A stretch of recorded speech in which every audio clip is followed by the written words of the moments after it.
हे दिसतंय सगळ्यांना इथं पुस्तक. 40वा श्लोक दाखवलेला आहे. नेहाभिक्रमनाशोऽस्ति प्रत्यवायो न विद्यते स्वल्पमप्यस्य धर्मस्य त्रायते महतो भयात. काय म्हणतात की या प्रयत्नात कोणतेही नुकसान किंवा ऱ्हास नाही आणि या मार्गातील अल्प प्रगतीनेही मनुष्याचे मोठ्या भयंकर भयापासून संरक्षण होऊ शकते.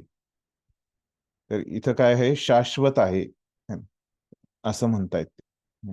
ऱ्हास नाही है ना, नुकसान नाही. तर थोडी सुद्धा याच्यामध्ये जर प्रगती केली तर भयंकर भयापासून संरक्षण होऊ शकते. तर त्याच्यामुळं इथं भक्तीच शाश्वत असते. आपल्याला माहिती आहे की आपला जेव्हा मृत्यू होतो, त्याच्यानंतर आपला समजा आपली पूर्ण जर झाली नाही भक्ती, तर काय आपल्याला कुठंतरी जन्म घ्यावा लागेल कोणत्या तरी योनीमध्ये आपल्या कर्मानुसार. तर आपण पूर्ण भक्ती केली तर आपण भगवंतांच्या धामामध्ये जाऊ. तसं जर झालं नाही तर आपल्याला कुठंतरी जन्म घ्यावा लागेल. मग तेव्हा काय होईल, या जन्मामधलं काय येईल आपल्यासोबत, या जन्मामधली डिग्री वगैरे पैसे येतील का, नाही, तर केवळ भक्तीच येईल. तर त्याच्यामुळं आचार्य म्हणतात की हा श्लोक जो आहे तो भक्ती योगाबद्दल सांगितलेला आहे. तर हे असं आचार्यांचं मत आहे. पण प्रभुपादांनी काय केले, सगळं ते एकच आहे म्हणतात. प्रभुपाद म्हणतात की निष्काम कर्मयोग आहे ना, बुद्धियोग आणि भक्तियोग हे सगळं एकच आहे असं प्रभुपादांनी आपल्याला सांगितलं आहे. ठीक आहे, तात्पर्य वाचा कोणी.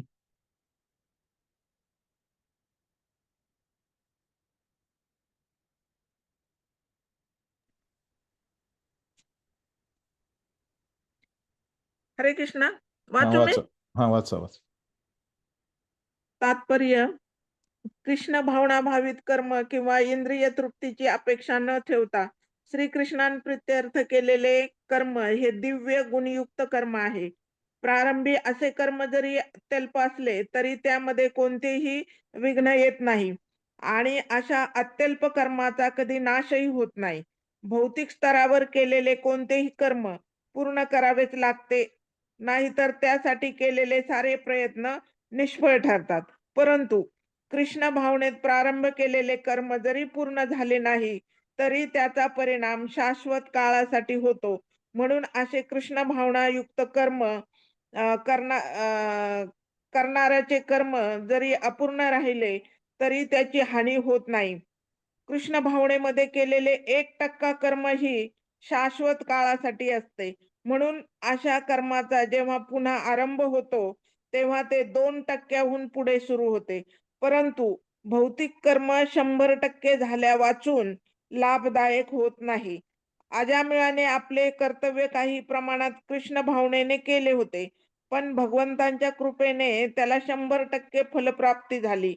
या संबंधी श्रीमद भागवतात 1.5.17 असा सुंदर श्लोक दिला आहे. त्यक्त्वा स्वधर्मचरांबुज वोत्पत्ते तु येति यत्र क्व वा भद्रमं भूतमुष्य किं को वार्थाप्तो भजतां स्वधर्मतां. जर एखादा आपल्या नियत कर्मांचा त्याग करून कृष्ण भावनेमध्ये कर्म करतो आणि अशा कर्माची पूर्तता न झाल्यामुळे पतित झाला तर यामध्ये त्याचा काय तोटा होणार आहे, आणि ज्याने आपली भौतिक कर्मे पूर्ण केली आहेत त्याचा त्याला काय फायदा होणार आहे. किंवा ख्रिश्चन म्हणतात त्याप्रमाणे मनुष्याला जरी संपूर्ण जगाची प्राप्ती झाली पण शाश्वत आत्मा जर गमवावा लागला तर त्या मनुष्याचा त्यात काय लाभ आहे. भौतिक कर्मे आणि त्यापासून होणारी फलप्राप्ती याचा शरीराबरोबरच अंत होतो, परंतु कृष्ण भावनेने केलेले कर्म मनुष्याला शरीराच्या नाशानंतरही कृष्ण भावनेकडेच घेऊन जाते. निदान पुढील जन्म मनुष्य योनीतच प्राप्त होण्याची तरी निश्चित संधी त्याला असते. असा जन्म त्याला महान सुसंस्कृत ब्राह्मणाच्या घरी किंवा एखाद्या श्रीमंत वैभवशाली कुटुंबात मिळतो, ज्यामुळे त्याला कृष्ण भावनेत पुन्हा उन्नत होण्याची संधी मिळते. कृष्ण भावनेत केलेल्या कर्माचा हाच अप्रतिम गुण आहे. हरे कृष्णा. धन्यवाद. आपण हे तात्पर्य समजून घेऊया.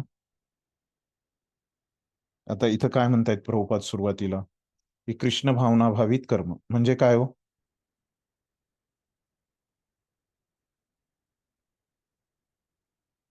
खूपदा आलेला आहे हा शब्द, कृष्ण भावनाभावित कर्म. इंद्रिय तृप्तीची अपेक्षा न ठेवता कृष्णांसाठी केलेले कर्म. हा, त्याला काय मग एका शब्दात सांगायचं तर?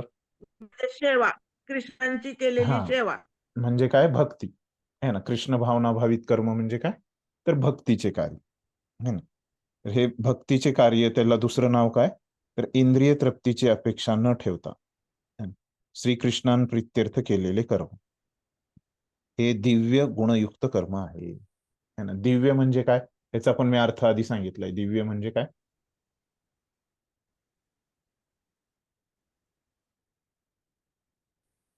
हम्म अगोदर सांगितलंय बऱ्याच वेळेस. दिव्य म्हणजे जे 3 गुणांच्या वर आहे. 3 गुण कोणते? सत्वगुण, हा रजोगुण आणि तमोगुण. हा, ह्यांच्या जे वर आहे है ना, ते कोणतं आहे? दिव्य कर्म कोणतं आहे मग?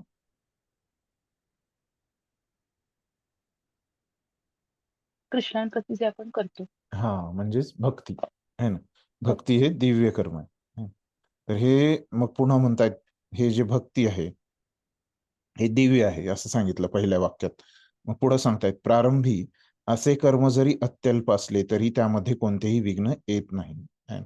जरी आपण थोडी जरी भक्ती केली तर त्याच्यामध्ये काही विघ्न नसते भक्तीमध्ये है ना, म्हणजे काही बाधा नसते. भगवंत मदतच करतात है ना. तुम्ही वाक्य ऐकलं असेल, कोणतं वाक्य प्रसिद्ध वाक्य आहे? आपण जर भगवंतांकडे एक पाऊल घेतलं तर काय करतात भगवंत?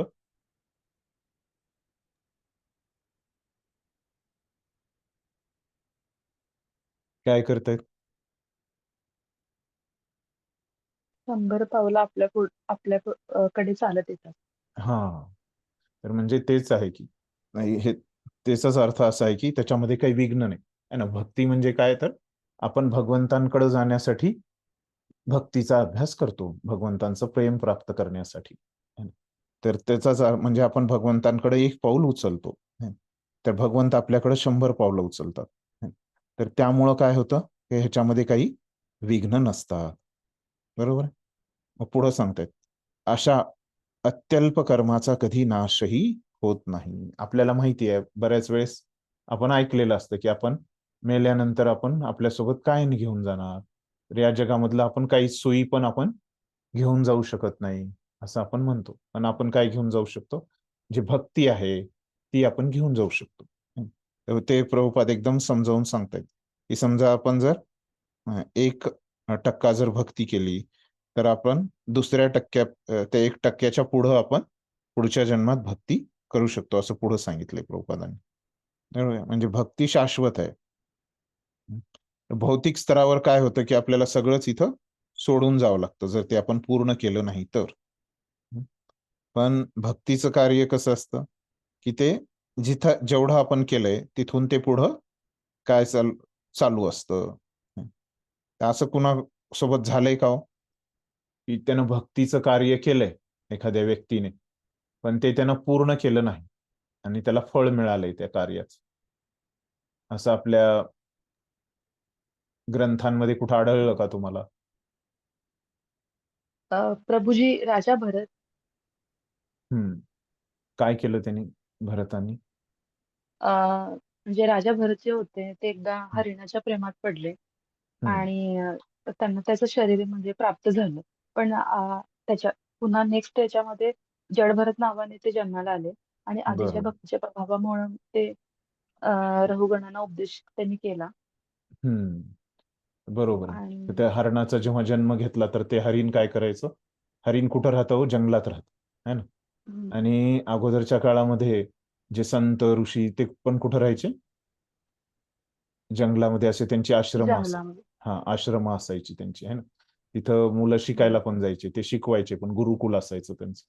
तर हे हरिण काय करायचं, भागवतम मध्ये वर्णन आहे की असं जे ऋषी मुनी तिथं जे त्यांचे प्रवचन असायचे है ना, जे ते कथा करायचे त्यांच्या आश्रमामध्ये. तर हे जे हरिण आहे तर ते काय करायचं, त्या आश्रमाच्या बाहेर जाऊन ती कथा ऐकायचं. हं. कारण ते काय, त्याची आधीच त्याला भक्तीबद्दल, कथा ऐकण्याबद्दल है ना, त्याला आवड निर्माण झाली होती. त्या म्हणजे थोडक्यात काय, तर त्या हरणाची पण भक्ती जी आहे अगोदरची है ना, ती तशीच राहील. तिथून जेवढी त्यांनी आधी केली होती राजा भरताच्या जन्मामध्ये है ना, तिथून पुढं त्या हरणानं भक्ती केली है ना. आणि हरणाच्या जन्मामध्ये पण ते पूर्ण नाही करू शकले भक्ती. तर पुढचा जो जन्म त्यांना मिळाला एका ब्राह्मण परिवारामध्ये मिळाला. है. तर त्याचं नाव होतं जडभरत. आणि जडभरतनी पण काय केली, त्यांची भक्ती पुढं चालू ठेवली है ना. जेवढी त्यांनी हरणाच्या जन्मामध्ये जेवढी पूर्ण केली होती त्याच्या पुढे त्यांनी चालू ठेवली. बरोबर. आणखीन एखादं उदाहरण आठवतंय कुणाला? हा प्रभूजी, हम्म. गजेंद्र हत्ती जे होते, हम्म. गजेंद्र मोक्षचे, तर ते हम्म. आधीच्या जन्मामध्ये इंद्रद्युम्न राजा होते. बरोबर. हं. तर ते पण त्यांनी ना आणि मागच्या, त्यांना अगोदर ते विसरून गेले. ते संघर्ष करत होते मगरी सोबत है ना. पण त्यांना आठवलं नाही की आपण भगवंतांचा आश्रय. पण जेव्हा ते थकले आणि त्यांना समजलं की आपल्या शक्तीने काहीच नाही होणार है ना, तर त्यांनी एक फूल तोडलं आणि भगवंतांना ते अर्पण केलं. त्याच्यामुळं त्यांची अगोदरची भक्ती आणि हे जे त्यांनी आता आठवण केली भगवंतांची, त्या भक्तीमुळं ते भगवंत त्या ठिकाणी अवतरित झाले. बरोबर. आणखीन?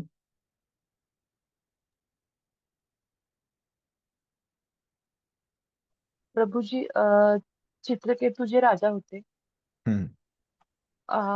त्यांना जन्म नंतर वित्रासुराचा मिळाला. तर हम्म. त्यांनी पण खूप बरोबर आहे. एकदम हो, बरोबर आहे हो, की वृत्रासुराचा त्यांना पार्वतीचा त्यांना श्राप मिळाला आणि त्यांना शाप होता. वृत्रासुराचा जन्म मिळाला. तर असे हम्म, बरेच उदाहरणं आहेत हम्म, की इथं जे सांगितले, नाही तर आपल्याला वाटेल की इथं जे सांगितले आहे ना, असं होतच नाही है ना, की भक्ती पुढं आपली शाश्वत असल्यामुळं आपण पुढं चालू ठेवू असं होतच नाही. आपल्याला असं वाटू शकतं है ना.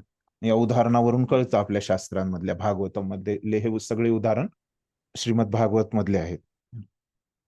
आणि तर त्याच्यावरून आपल्याला लक्षात येतं की कसं ही भक्ती जी आहे शाश्वत आहे आणि पुढच्या जन्मामध्ये आपल्यासोबत येणारी आहे. तर मग पुढे वाचूया. परंतु भौतिक कर्म 100% झाल्या वाचून लाभदायक होत नाही. पण भौतिक जे काही आहे म्हणजे काय, भक्तीला सोडून जे काही दुसरं आहे है ना, ते सगळं काय आहे, भौतिक आहे है ना. भौतिक म्हणजे काय, असं बऱ्याच जणांना प्रश्न असतो. हे जे भौतिक आहे, बाकीचं जे सगळं आहे है ना, आपलं जे शरीर आहे, समजा आपण सुंदर असू ह्या जन्मामध्ये, तर पुढच्या जन्मात आपण सुंदर आपल्याला शरीर मिळेलच असं नाही.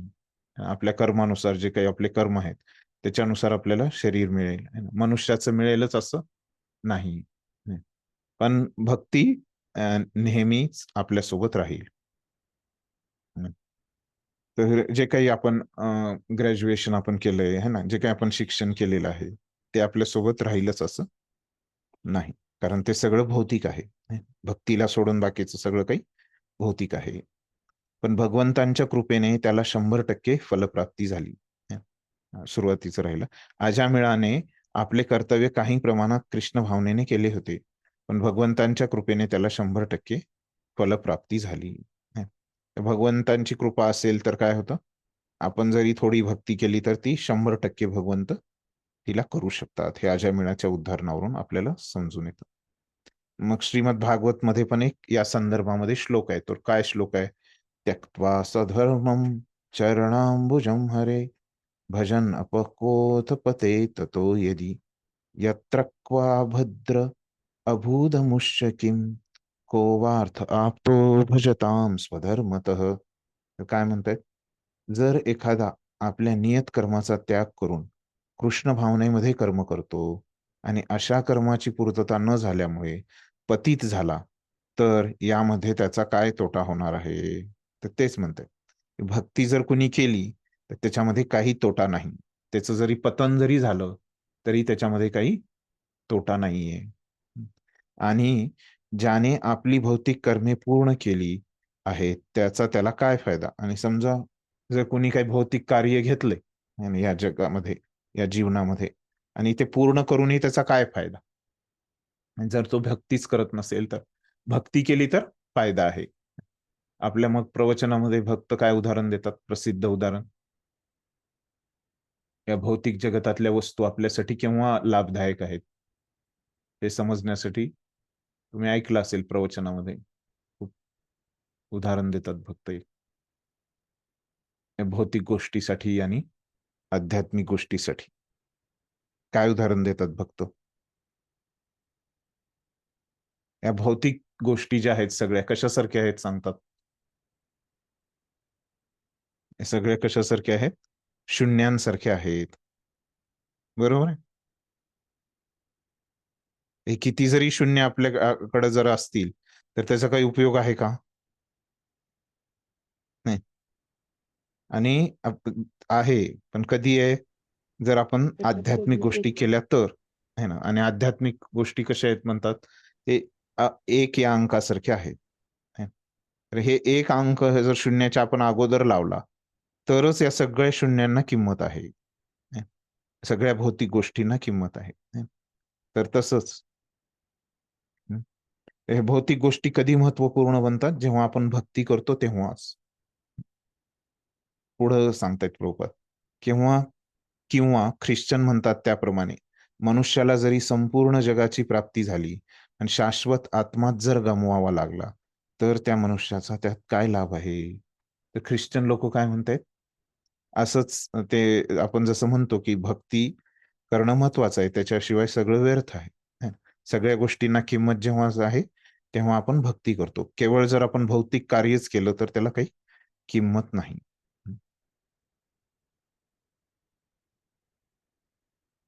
असं म्हटलेलं आहे.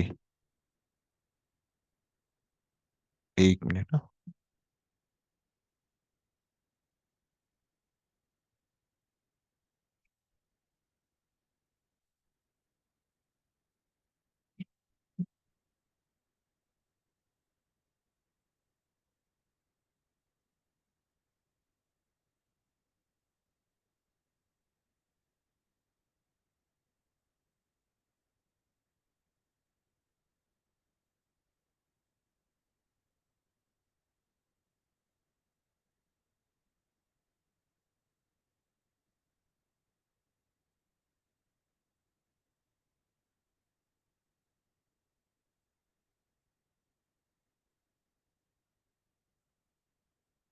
हं. तर आपण बघितलं, की ख्रिश्चन धर्मामध्ये पण असं सांगितलं जातं, की मनुष्याला जरी संपूर्ण जगाची प्राप्ती झाली, पण शाश्वत आत्माच जर गमवावा लागला, तर त्या मनुष्याचा त्यात काय लाभ? नाही ना. आत्मा गमावणं म्हणजे काय? तर काहीही आध्यात्मिक कार्य न करणं. है ना. आत्मा कसा आहे? भगवंतांचा अंश असल्यामुळं काय आहे तो? आध्यात्मिक आहे. है ना. तर आत्मा गमावणं म्हणजे आध्यात्मिक कार्य काहीही न करणं. है ना. असं त्याचा अर्थ आहे. पुढं प्रभुपाद सांगतायत, की भौतिक कर्मे आणि त्यापासून होणारी फलप्राप्ती याचा शरीराबरोबरच अंत होतो. परंतु कृष्ण भावनेने केलेले कर्म मनुष्याला शरीराच्या नाशानंतरही कृष्ण भावनेकडेच घेऊन जाते. हे सांगितलं. शरीर नाश म्हणजे काय? तर मृत्यूची अवस्था. हे तुम्हाला आधीच सांगितलं. निदान पुढील जन्म मनुष्य योनीतच प्राप्त होण्याची तरी निश्चितच संधी त्याला असते. जर कोणी भक्ती केली तर त्याला निश्चित आहे की मनुष्य योनी मिळेल. असा जन्म त्याला महान सुसंस्कृत ब्राह्मणाच्या घरी. हे पुढं काय आहे? या भगवद्गीतेच्या 6व्या अध्यायामध्ये हे विषय येईल. है ना.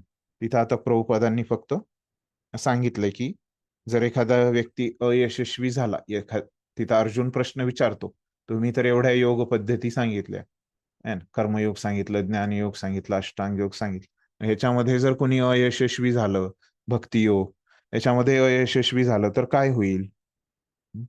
असं अर्जुनानं विचारलंय तिथं 6व्या अध्यायामध्ये. एक प्रश्न आहे. त्याचं उत्तर देताना तिथं सांगतात. तर तिथूनच प्रभुपादांनी हे लिहिलंय भाषांतर. तेव्हा आपण विस्ताराने पाहू 6व्या अध्यायात. इथं आता फक्त समजून घेऊ, की प्रभुपाद काय म्हणतायत, की निदान पुढील जन्म आहे ना, त्याला मनुष्य योनीमध्ये मिळतो. आणि मनुष्य योनीमध्ये कसं मिळतो?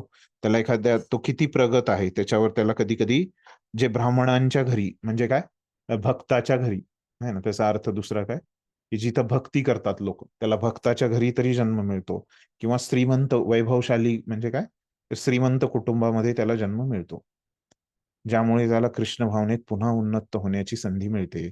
कृष्ण भावनेत केलेल्या कर्माचा हाच अप्रतिम गुण आहे है ना? तर इथं आपल्याला एक भक्तीचा एक गुण आपल्याला इथं समजला. काय गुण आहे भक्तीमध्ये? कोणता गुण समजला तुम्हाला या श्लोकामधून भक्तीचा? भक्तीचा गुण शाश्वत काळासाठी तसाच राहतो. भक्ती ही शाश्वत असते, ती शाश्वत कधी नष्ट होत नाही. होत नाही. हम्म. तर हे आपल्याला इथं या श्लोकापासून समजलेलं आहे. ठीक आहे. तर आचार्य यामध्ये मी तुम्हाला त्यांचं मत आधीच सांगितलं की हे भक्तीबद्दलचं आहे, असं आचार्यांचं मत आहे. आणखीन काही मी महत्वाचे मुद्दे लिहून काढलेले आहेत, तर ते आपण त्याच्यावर थोडस चर्चा करूया.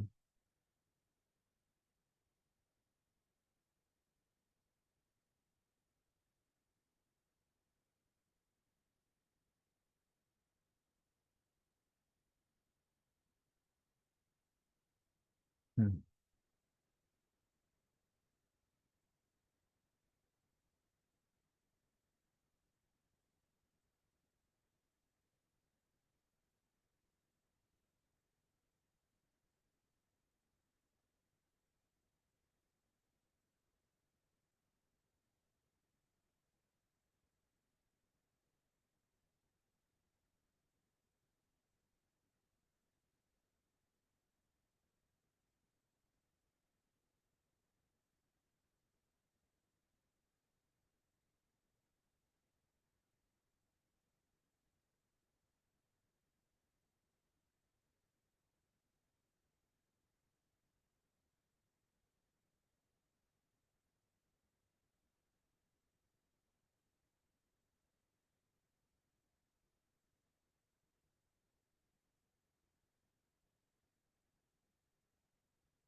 हरे कृष्णा प्रभूजी, आवाज नाही येत.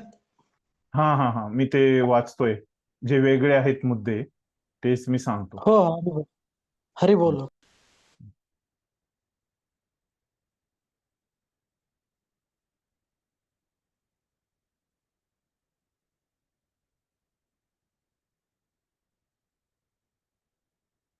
तर आचार्य इथं म्हणतायत की जसं इथे तोटा नाही है ना, हे जे प्रभुपादांनी पण सांगितलंय की हे भक्तीचं जे कार्य आहे है ना, ह्याच्यामध्ये काही आपलं नुकसान नाही है ना.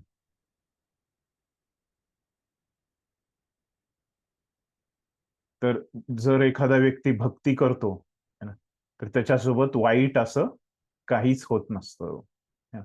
तर खूप महत्वाचं आहे. तर आपल्याला असं कधी कधी वाटतं आपल्या मनासारखं जेव्हा आपल्या जीवनामध्ये घडत नाही है ना, तेव्हा आपल्याला काय वाटतं की हे वाईट झालं माझ्यासोबत है ना. हे तर आचार्य म्हणतात की जे लोक भक्ती करतात तर त्यांच्या जीवनामध्ये वाईट असं काहीच घडत नाही है ना.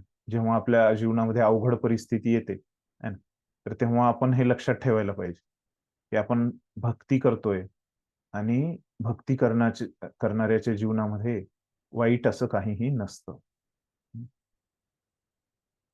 जरी इथं या ठिकाणी असं म्हटलंय है ना की भक्ती करणाऱ्याच्या जीवनामध्ये वाईट असं काही नसतं है ना, तरी पण एक गोष्ट भक्ती करणाऱ्यासाठी वाईट असते है ना.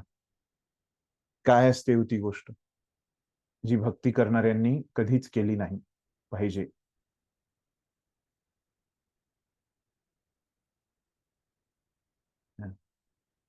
आपल्या जीवनामध्ये काही अडचणी येतात, अडथळे येतात है ना, तेव्हा आपण आपलं आत्मपरीक्षण केलं पाहिजे आणि आपण बघितलं पाहिजे की आपण ती गोष्ट केलेली आहे का, जरी आपण भक्ती करत असलो तरी है ना. तर कोणती आहे ती गोष्ट जी आपल्या भक्तीला हानिकारक आहे, अशी गोष्ट कोणती आहे?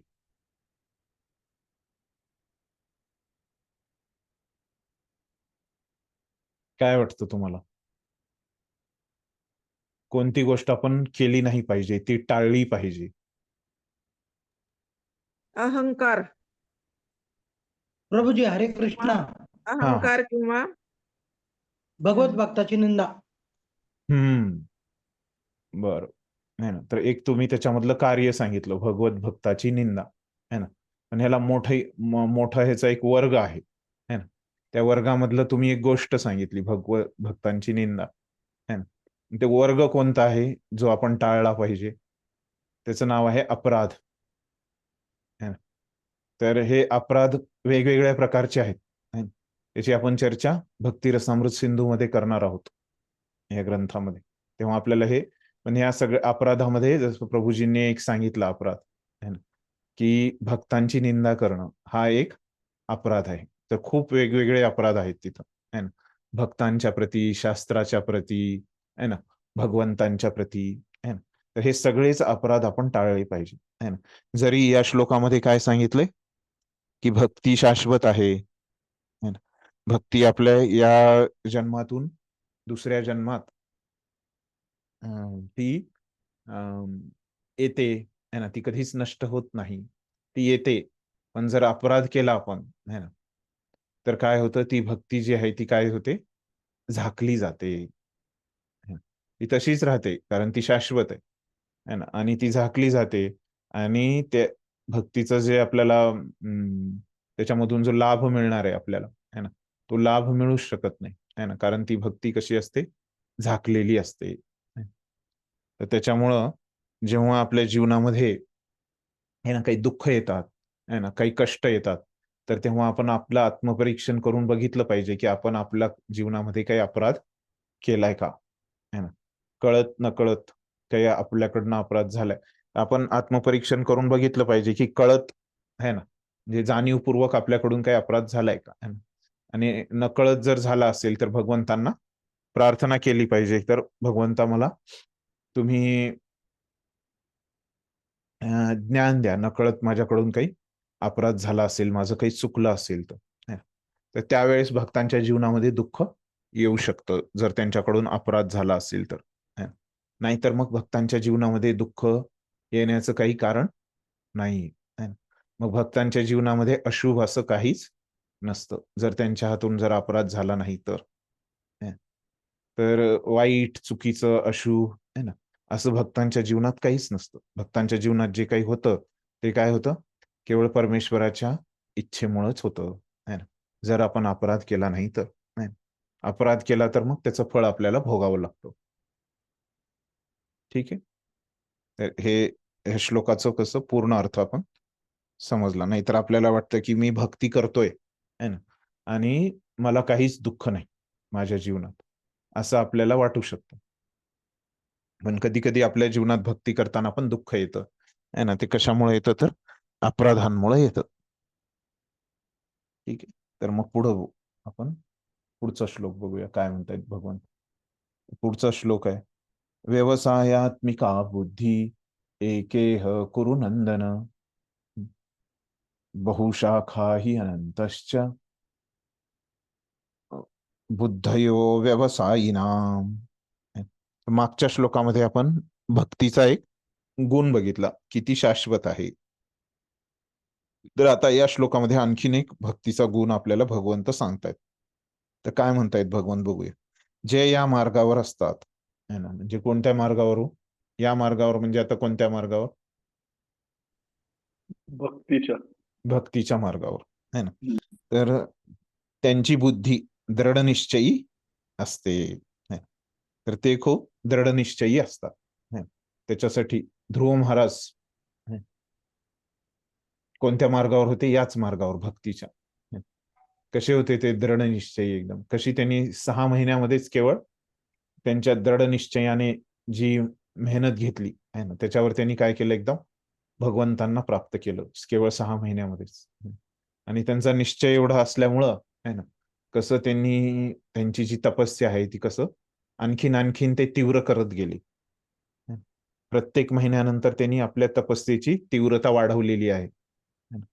केवळ हे शक्य झालं त्यांच्या दृढ निश्चयामुळं. ते हे भक्ती करत होते त्याच्यामुळे ते एवढे दृढनिश्चयी झाले. आणि ते भगवंतांना केवळ 5 वर्षामध्ये चेच असताना त्यांनी केवळ 6 महिन्यामध्येच प्राप्त केलं. आणि त्यांचे ध्येयही एक असते. त्यांचं काही दुसरं ध्येय नसतं, एकच ध्येय असतं. हे पाहिजे, ते पाहिजे, हे पाहिजे असं सगळं काही त्यांना पाहिजे नसतं. त्यांना केवळ भक्ती, भगवंत एवढंच पाहिजे असतं. याला सोडून दुसरं काही पाहिजे नसतं.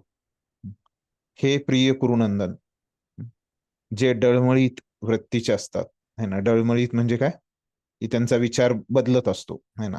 आज ते भक्तीबद्दल असं थोडंसं काही ऐकलं की त्यांना प्रेरणा मिळते, मग पुन्हा आणखीन काही काळ गेला की त्यांना वाटतं की जाऊ द्या, हे भक्ती आपल्या आपल्या मग ते रेग्युलर कामाला लागतात, है ना. भक्तीकडे त्यांचं काही लक्षच नसतं. असं असं त्यांचं काही नसतं, डळमळीत नसतो त्यांचा विचार, तर तो कसा असतो, दृढ असतो. आणि त्यांची बुद्धीला फाटे पण फुटलेले नसतात. तर एकच त्यांची दृढनिश्चयी बुद्धी असते, है ना, भक्तांची, जे या भक्तीच्या मार्गावर आहेत. मागच्या श्लोकामध्ये त्यांनी काय सांगितलं, भक्तीचा गुणधर्म सांगितला. आणि आता ते जे भक्तीच्या मार्गावर लोक आहेत, म्हणजे भक्त, त्यांचा गुणधर्म भगवंतांनी या श्लोकात सांगितला. त्यांचा गुण असतो की त्यांना केवळ काय पाहिजे असतं, भगवंत. त्यांचं एकच ध्येय असतं, त्यांना भगवंतच पाहिजे असतात, भगवंतांचं प्रेमच पाहिजे असतं, है ना. आणि आणखीन काय, तर त्यांची बुद्धी दृढनिश्चयी असते, है ना, भक्तांचं. आणि जे भक्त नसतात ते ह्याच्या उलट असतं. दोन्ही सांगितलं भगवंतांनी, है ना. ते एकदम दोन्ही सांगितल्यामुळे काय, थोडं भगवंतांना स्पष्टपणे सांगायचं, है ना, क्लॅरिटीनं सांगायचं. त्याच्यामुळे दोन्ही बाजू भगवंतांनी सांगितली. ठीक आहे, तात्पर्य समजून घेऊया. वाचा तात्पर्य.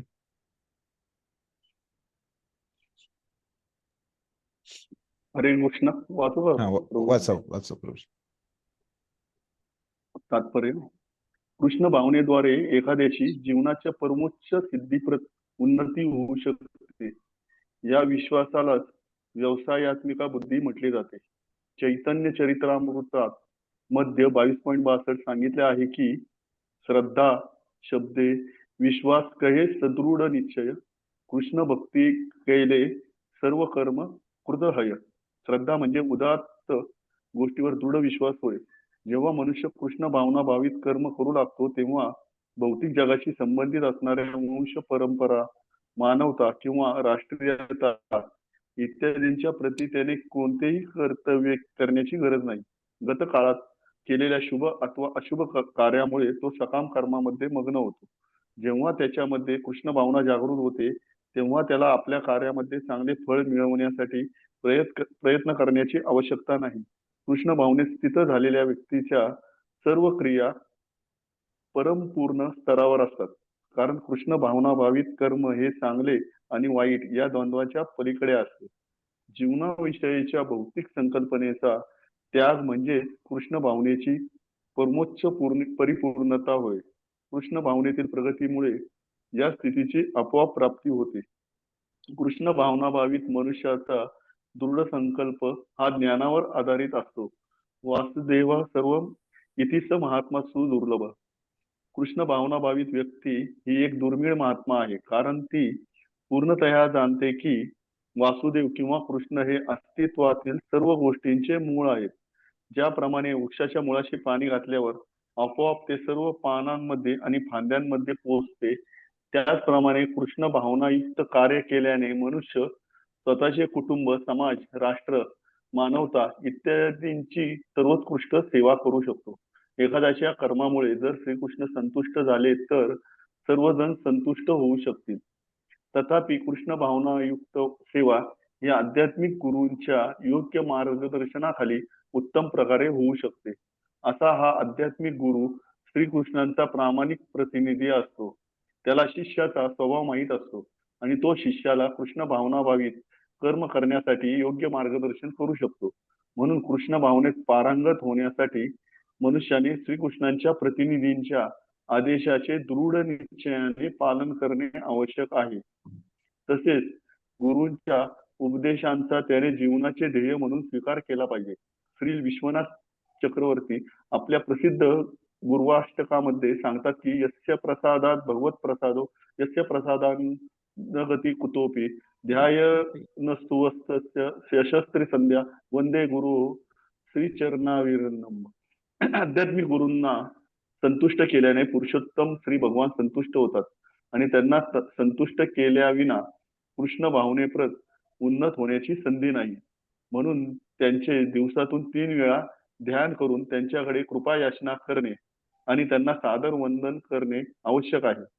परंतु ही संपूर्ण पद्धती देहात्म बुद्धीच्या पलीकडे असणाऱ्या आत्म्याच्या केवळ सैद्धांतिक ज्ञान स्तरावर नसून परिपूर्ण ज्ञानावर आधारित आहे. अशा ज्ञानामुळे सकाम कर्माद्वारे प्राप्त होणाऱ्या इंद्रिय तृप्तीची संधीच नष्ट होते. ज्याचे मन दृढ निश्चय नाही तो विविध प्रकारच्या सकाम कर्माद्वारे आकर्षिला जातो. हरे कृष्ण. धन्यवाद प्रभूजी. तर आता आपण बघूया तात्पर्यामध्ये. तर तात्पर्यामध्ये सुरुवातीला प्रभुपाद काय सांगतायत की जी दृढनिश्चयी बुद्धी है ना म्हटलंय त्याचा अर्थ आपल्याला समजावून सांगतायत. कोण म्हटलंय हो बुद्धी दृढनिश्चयी असते? कोण म्हटलंय असं?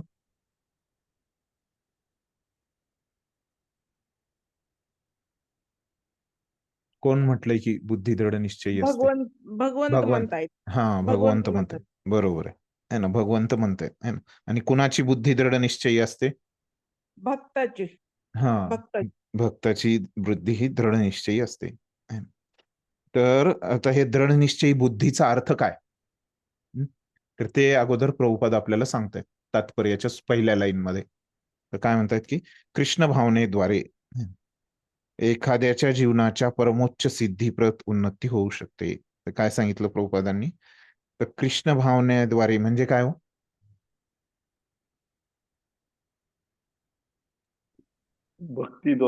भक्तीद्वारे बरोबर आहे ना. एखाद्याची जीवनाच्या परमोच्च सिद्धीप्रत उन्नती होऊ शकते है ना. तर एखादा जर भक्ती करत असेल कोणी पण जीवात्मा है ना, त्याला काही असं नाही की ठराविक या जीवात्म्यानंच केली पाहिजे है ना. कोणीही जरी जीवात्मा कोणीही जरी असला तो है ना, तर त्याला काय असतं उच्च स्थिती प्राप्त होऊ शकते. जीवनामध्ये जी काही उच्च स्थिती आहे ती प्राप्त होऊ शकते. कशामुळं? भक्ती केल्यामुळं. तर काही दुसरं करायची गरज नाहीये. केवळ भक्ती केल्यामुळेच आपल्याला उच्च स्थिती प्राप्त होणार आहे. आणखीन हे पण आपण बघू शकतो ध्रुव महाराज, प्रल्हाद महाराज या लोकांनी केवळ भक्ती केली. यांच्याकडे काही शक्ती नव्हती किंवा काही लोक नव्हते यांच्याकडं मॅन पॉवर, मनी पॉवर है ना, असं त्यांच्याकडे काही नव्हतं है ना. हे लहान लहान मुलं होते पण केवळ यांनी भक्तीच्या आधारावर त्यांना काय झालं सर्वोच्च स्थिती प्राप्त झाली. तर हे खूप चांगले उदाहरण आहेत है ना. हे जे वाक्य इथं प्रभुपादांनी लिहिले की सर्वोच्च स्थिती केवळ कशामुळे प्राप्त होते? भक्ती केल्यामुळे. ह्याच्यावर विश्वास असणं, या वाक्यावर विश्वास असणं आपला की भक्ती केल्यामुळं काय प्राप्त होतं? सर्वोच्च स्थिती प्राप्त होते है ना.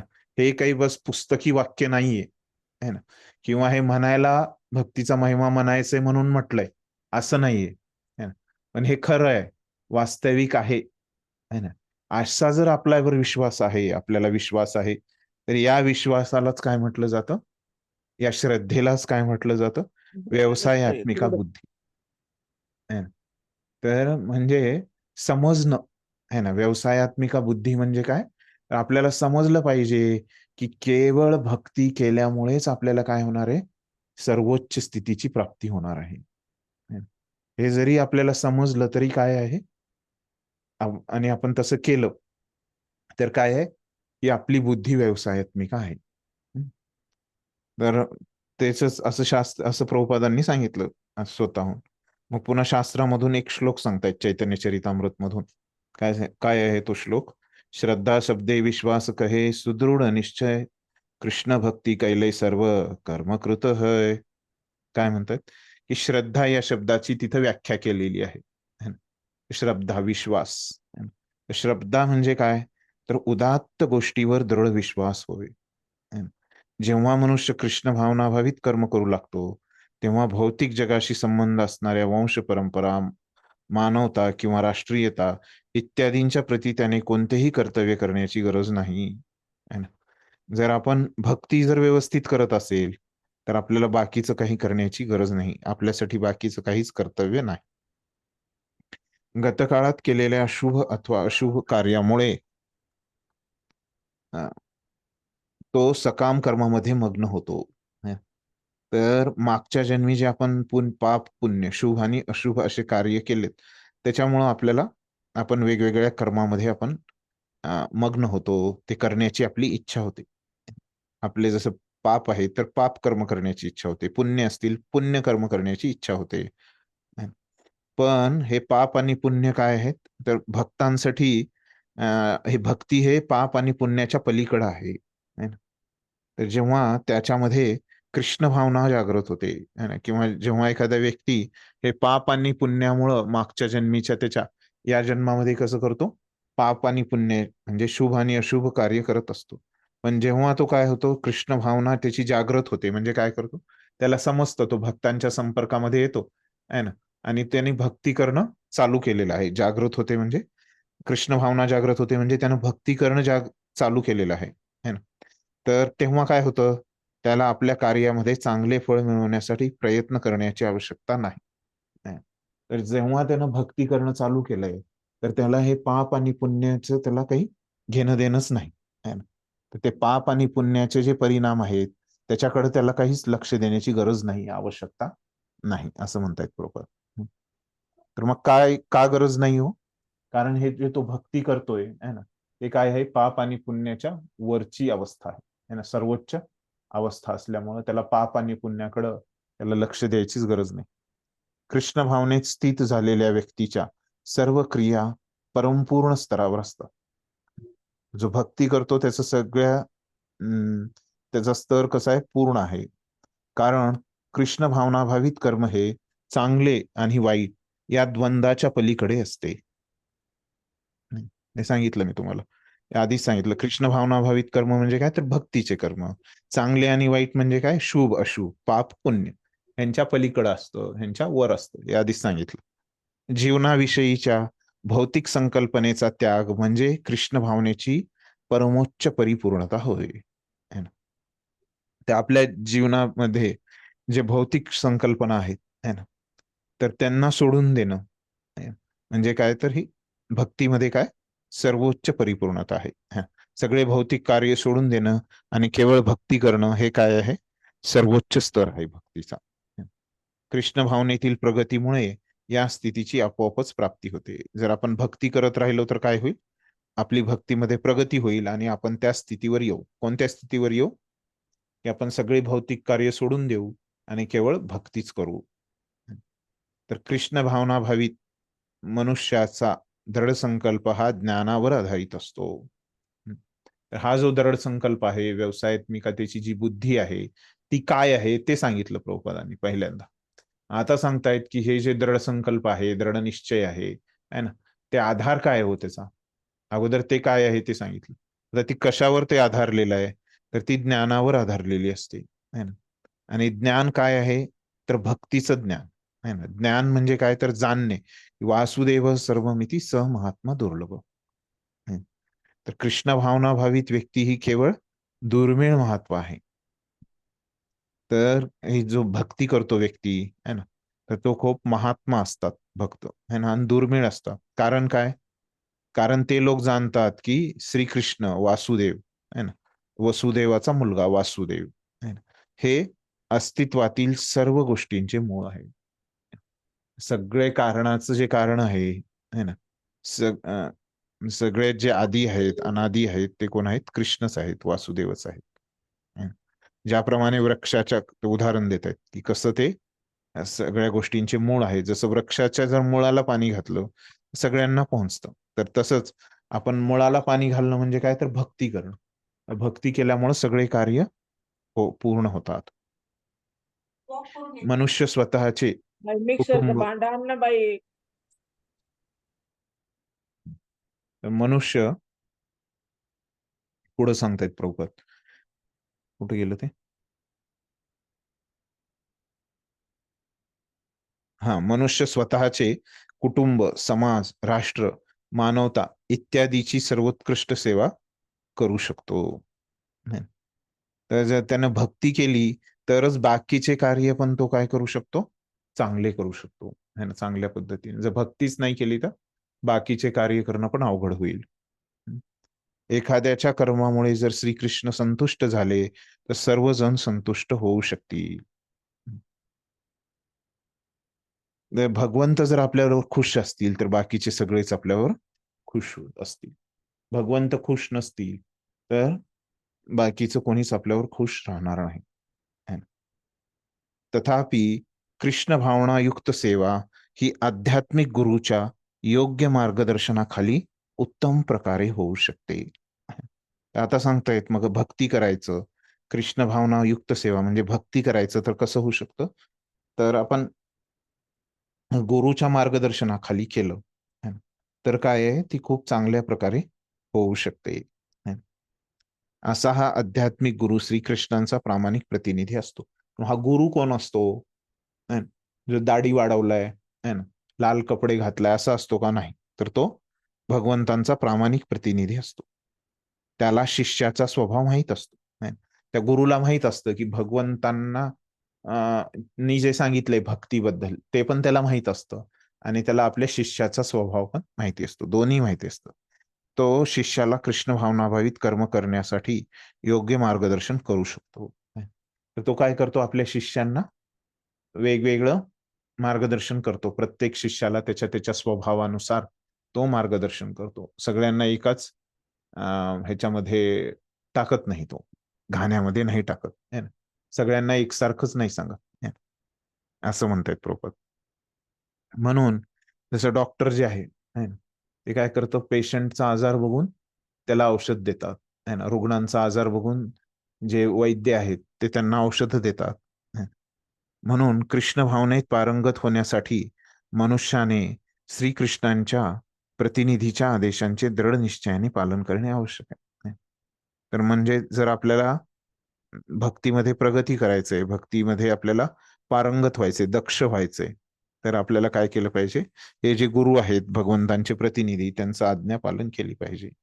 तसेच गुरुच्या उपदेशांचा त्याने जीवनाचे ध्येय म्हणून स्वीकार केला पाहिजे. तर आपल्या जीवनाचं ध्येय म्हणून गुरूंच्या उपदेशांना आपण स्वीकारलं पाहिजे. त्याच्यातून काय होणार आहे, तर आपली भक्ती होणार आहे. असंच एक श्लोक आहे, ह्याच्यामध्ये सांगितलंय गुरूंचं महत्व, है ना, जे आपण रोज म्हणतो मंगल आरतीमध्ये. हा शेवटचा श्लोक आहे. मंगल आरती कोणी लिहिली, आपण विश्वनाथ चक्रवर्ती ठाकूरांनी लिहिलेली आहे. आपण जी म्हणतो रोज सकाळी 4:30ला मंगल आरती. आणि त्या मंगल आरतीचं अजून एक नाव काय आहे, मंगल आरतीत किती श्लोक आहेत, गुरुवाष्टक 8 आहेत म्हणतात. प्रभूजी, हा, 8 आहेत. 8 श्लोक आहेत. आणि दुसरं नाव काय त्याचं, गुरुवाष्टक, बरोबर आहे. गुरुवाष्टक. गुरुवाष्टक. हा, तर ह्याच्यामधला 8वा श्लोक इथं दिलेला आहे, है ना. कोणता आहे, यस्य प्रसादाद सदा भगवत भगवत प्रसाद. प्रसादो यस्य अप्रसादान न गती कुतोपि ध्यायन्तु अंतस्य यशस्ते संध्यम वंदे गुरौ श्री चरणारविंदम. यस्य प्रसादात म्हणजे ज्यांच्या प्रसादामुळे, कृपेमुळे आपल्याला काय मिळतो, भगवंतांचा प्रसाद मिळतो. आणि यस्य अप्रसादान, है ना, अप्रसादान म्हणजे ज्यांचा प्रसाद नाही मिळाला तर काय होतं, न गती कुतोपी, है ना, तर आपली काहीच गती नसते, आपल्याला काहीच मिळत नाही. तर त्याच्यामुळं त्यांचा प्रसाद आपण मिळवणं साठी आपले पुरेपूर, आपलं पूर्ण 100% आपली शक्ती आपण लावली पाहिजे, है ना. आणि आणखीन काय केलं पाहिजे, ध्यायन्तु वंतस्य यशस्वी संध्यम वंदे गुरौ श्री चरणारविंदम. तर गुरूंचं आपण काय केलं पाहिजे, ध्यायन्तु वंतस्य, ध्यान केलं पाहिजे आपण कितीदा, त्रिसंध्यम, है ना. तर जे 3 संध्या, संध्या म्हणजे काय हो, म्हणजे जिथं दिवसाची रात्र होते, है ना, रात, आणि दिवसामध्ये पण काय होतं, जो कमी जे दुपारला पण, है ना, जो दिवसामध्ये पण काय असतं, तो एकमेकांना जोडलेला असतो, है ना. संधी म्हणजे काय तर जोडणे, सांधणे. आपण म्हणतो ना सांधणे म्हणजे काय, तर आपण दोन गोष्टी जोडतो है ना. जर जिथं दिवस आणि रात्र है ना, आणि दिवस आणि दिवस हे जिथं जोडलेले आहेत है ना, अशा ठिकाणी त्रिसंध्या, तर ह्या 3 संध्या सांगितलेल्या आहेत है ना. आणि त्यांचा वेळ असतो सकाळी, ते वेगवेगळा असतो. जे आपलं ज्योतिष शास्त्र आहे त्याच्यानुसार हे संध्याचा जो वेळ आहे तो 48 मिनिटाचा असतो.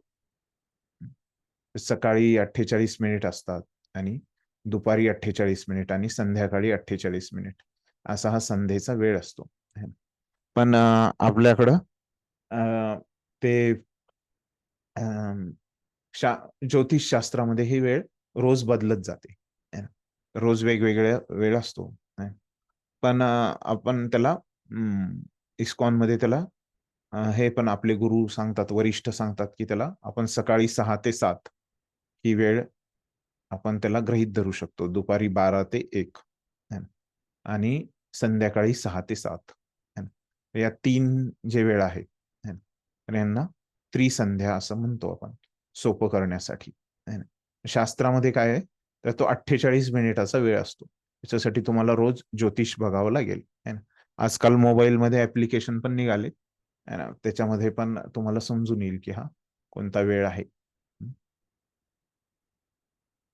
ठीक आहे. पुढं काय सांगते, की परंतु ही संपूर्ण पद्धती देहात्मबुद्धीच्या पलीकडे असणाऱ्या आत्म्याच्या केवळ सैद्धांतिक ज्ञानस्तरावर नसून परिपूर्ण ज्ञानावर आधारित आहे. है ना. तर ही जी भक्तीची जी पूर्ण पद्धती आहे है ना, तर ही काय आहे, आपल्या देहात्मबुद्धीच्या पलीकडे असणाऱ्या आहे ना. तर आपल्याला माहिती आहे की या देहात्मबुद्धी कुठं असते, शरीरामध्ये. शरीराच्या पलीकडे असणारं हे जे आत्म्याचं है ना, आत्म्याच्या केवळ सैद्धांतिक ज्ञानावर है ना. सैद्धांतिक ज्ञान म्हणजे काय हो, जे आपण शाळा कॉलेजामध्ये आपण काय करतो, एक करतो की प्रॅक्टिकल करतो है ना, प्रात्यक्षिक ज्ञान है ना. आणि त्याच्या अगोदर काय असतं, थेरॉटिकल ज्ञान असतं है ना. आपण थेअरी आणि प्रॅक्टिकल है ना असं म्हणतो. मराठीत काय म्हणतात त्याला, प्रॅक्टिकल म्हणजे प्रात्यक्षिक है ना, आणि थेअरी म्हणजे, ठीक आहे तुम्हाला माहिती आहे.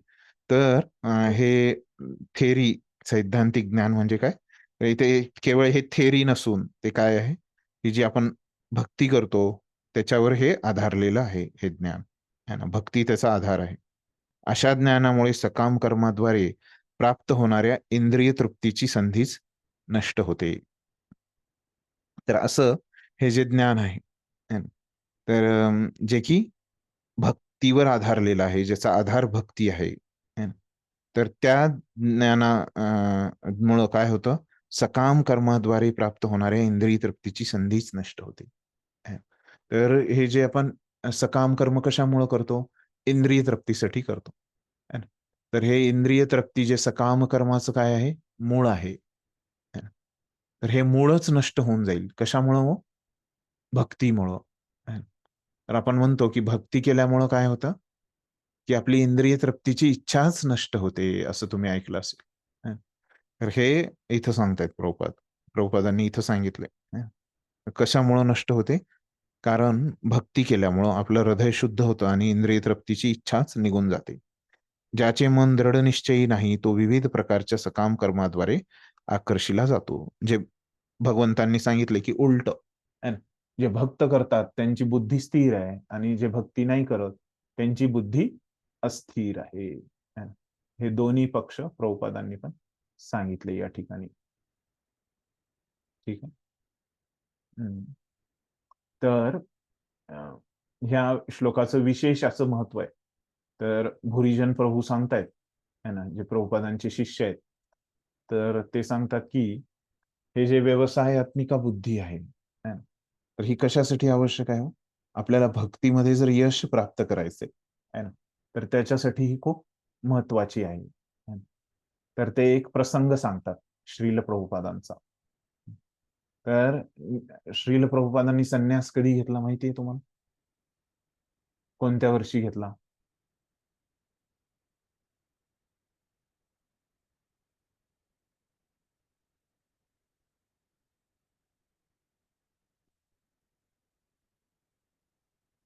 1955 ला आहे ना. आणि कसं घेतला प्रभुपादांनी संन्यास, त्याच्या अगोदर काय झालं, ते तर गृहस्थ होते ना. त्यांनी कसं काय सगळं सोडून संन्यास घेतला प्रभुपादांनी? हम्म? हरे कृष्ण प्रभूजी. हा, सांगा.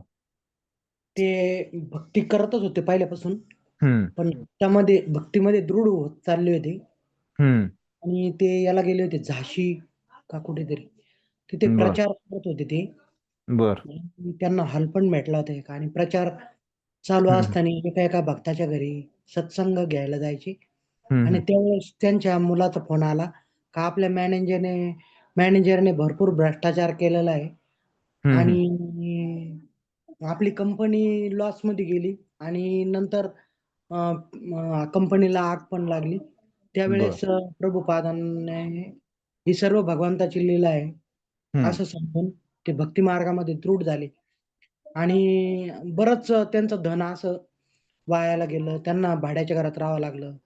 कंपनी तिकडे, त्याच्यानंतर भाड्याच्या घरात राहायला गेलो. हम्म. घरच्यांनी त्यांचा इतका छळ केला का म्हणजे ते आपण काय होतो काय झालं, हम्म. घरचे त्यांच्याकडे लक्ष नव्हते देत. हम्म. म्हणजे वादविवाद होत गेले. असं बरोबर. असं त्यांच्या जीवनामध्ये घडलं. असं हम्म. जर एखाद्या भक्ताच्या जीवनात घडलं तर हम्म. भगवंताला किती दोष देऊ आपण प्रभूजी. हम्म. हम्म. तर बरोबर आहे प्रभूजी, जसं म्हटले की प्रभुपादांच्या जीवनामध्ये असे प्रसंग आले है ना. आणि शेवटी ते शेवटचा एक प्रसंग राहिला की काय, ते प्रभुपाद भगवद्गीता लिहित होते. तर त्यांनी जी भगवद्गीता लिहिली होती तेच त्यांच्या पत्नीनं काय रद्दीवाल्याला विकली है ना. ते जी पानं होते प्रभुपादांनी लिहिलेली है ना. त्याच्यामुळं मग काय झालं, तर प्रभुपाद खूपच चिडले आणि ते नाराज झाले. तर जेव्हा ते प्रभुपाद इथं अभ्यास करत होते गीतेचा है ना, तर इथं प्रभुपादांना जेव्हा हे श्लोक वाचला प्रभुपादांनी, हा 41वा श्लोक है ना, तर इथं काय लिहिलंय, व्यवसायात्मिका बुद्धी है ना, दृढ बुद्धी, आणि ती कशावर आहे, गुरूंच्या आदेशावर है ना. गुरूंच्या आदेश है ना पालन करणं ही एकच कार्य आपल्यासाठी आहे, असं प्रभुपादांनी इथं लिहिलंय. प्रभुपादांनी वाचलं हे, विश्वनाथ चक्रवर्ती ठाकूरांनी लिहिलेलं. आणि तेच काय झालं, आणि ते त्याच्यामुळेच प्रभुपादांना जो आदेश मिळाला होता की तू इंग्लिश भाषेमध्ये या भक्तीचा प्रचार प्रसार कर, तर तेच प्रभुपादांनी एक कार्य आपल्या जीवनामध्ये जे आहे है ना, ते एकदम ठामपणे जे घेतलं है ना, त्याच्या मागची जी प्रेरणा होती, तर ते सांगतायत की प्रभुपादांनी या श्लोकामधून प्राप्त केली होती. जिथं इथं सांगितलंय की दृढ निश्चयी होतात है ना, आणि ते केवळ गुरूंच्या आदेशाचं पालन करतात. केवळ प्रभुपाद हे त्यांच्या गुरूंचा आदेशचं पालन करण्यासाठीच ते दृढ निश्चयी झाले है ना. दृढ निश्चयी होण्याचं जे त्यांना कल्पना आहे है ना, इच्छा आहे, ती या श्लोकामधूनच प्राप्त झाली असं ते सांगतायत. त्याच्यामुळे हा आपला इस्कॉनच्या दृष्टिकोनातून हा खूप महत्वाचा श्लोक आहे असं ते म्हणतायत इथं. ठीक आहे.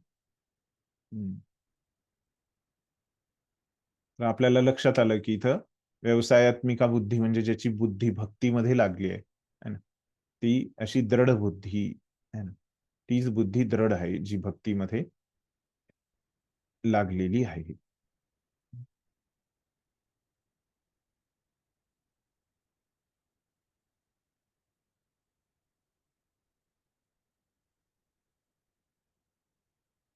ठीक आहे. तर आता असं सांगितलं भक्तीबद्दल, पहिल्यांदा भक्तीचा गुणधर्म सांगितला आणि मग भक्तांचा गुणधर्म सांगितला. तर मग आता हे भक्तीबद्दल इथं सांगितलं, निष्काम कर्माबद्दल सांगितलं. तर मी तुम्हाला काल मग एक सीडी सांगितली होती. तर त्या सीडी मध्ये सगळ्यात खालची पायरी काय सांगितली होती मी? भक्तियोग खालची सगळ्यात. सगळ्यात खाली. हम्म. कोणती होती सगळ्यात खालची पायरी?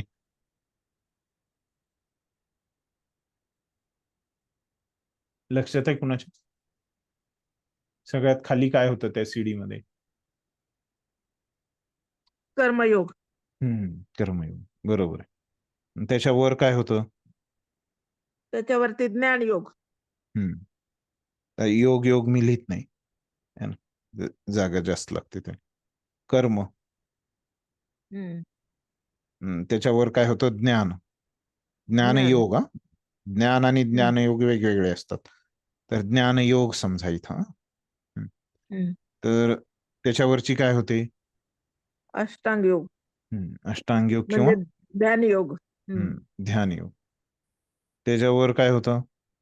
भक्ती योग. भक्ती योग होता, है ना. तर भगवंतांनी आता कशा कशाबद्दल सांगितलं? ज्ञानयोगाबद्दल सांगितलं, है ना, आणि अजून हो. काय सांगितलं? कर्मयोगाबद्दल सांगितलं. हा. आणि आता आता ह्यांच्या अजून खाली काय असतं, है ना? ह्या कर्मयोगाच्या खाली म्हणजे अध्यात्म, इथून सुरू होतं कर्मयोगापासून. आणि ह्या अध्यात्माच्या अगोदर काय असतं?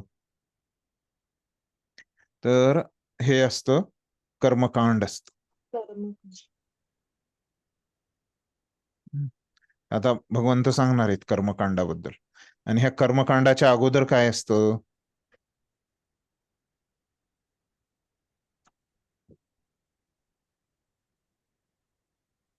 काय वाटतंय तुम्हाला, काय असेल कर्मकांडाच्या आधी?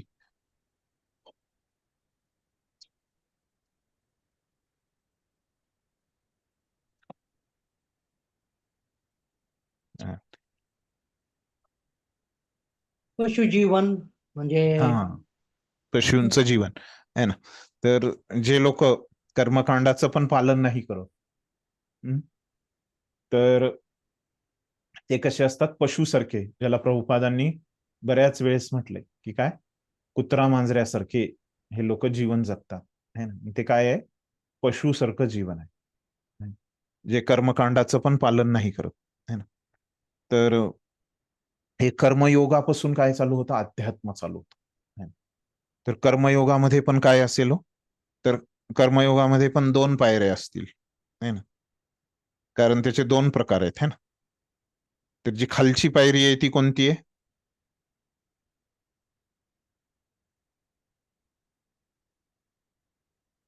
कर्मयोगामधली खालची पायरी कोणती आहे?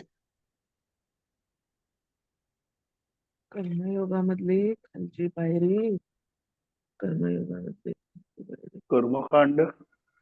नाही, कर्मयोगामध्ये म्हणतोय. कर्मकांड तर वेगळंच आहे, ते कर्मयोगाच्या पूर्ण खाली, है ना. तर कर्मयोग मी तुम्हाला 2 सांगितले, त्याच्यात एक खालची पायरी आणि एक वरची पायरी. खालची पायरी कोणती आहे? सकाम कर्मयोग, मी इथं लिहिलंय बघा, है ना. आणि वरची पायरी कोणती आहे?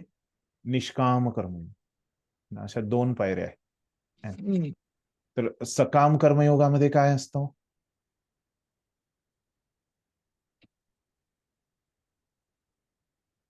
फळाची सकाम, अपेक्षा करून कार्य केलं हा, जातं. फळाची अपेक्षा ठेवून कार्य करतात, है ना.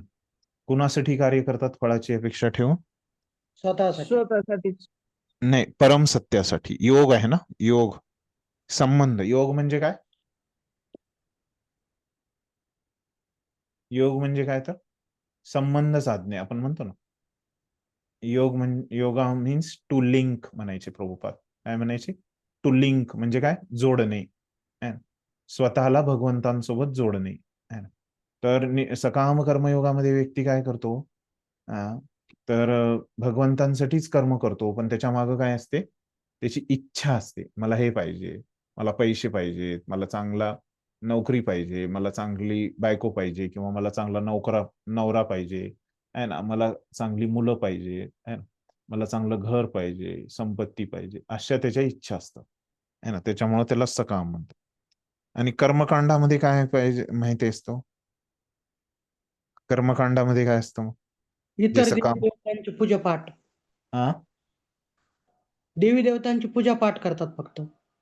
मला हा, काहीतरी देवी देवताकडून मिळेल म्हणून. बरोबर आहे ना. आणि अजून काय? हे सकाम कर्मयोग मध्ये पण तसंच करतो ना तो व्यक्ती, हा हा. है ना. मग दोन्ही मध्ये अंतर काय? बरोबर आहे तुम्ही जे सांगितलं ते, पण कर्मकांड मध्ये तसं करतात, है ना. आणि त्याच्या पण मागे त्यांचा अध्यात्म उद्देश काय असतो, का करतात ते तसं? प्रभूजी, हम्म. हरे कृष्णा. हा हा, बोला.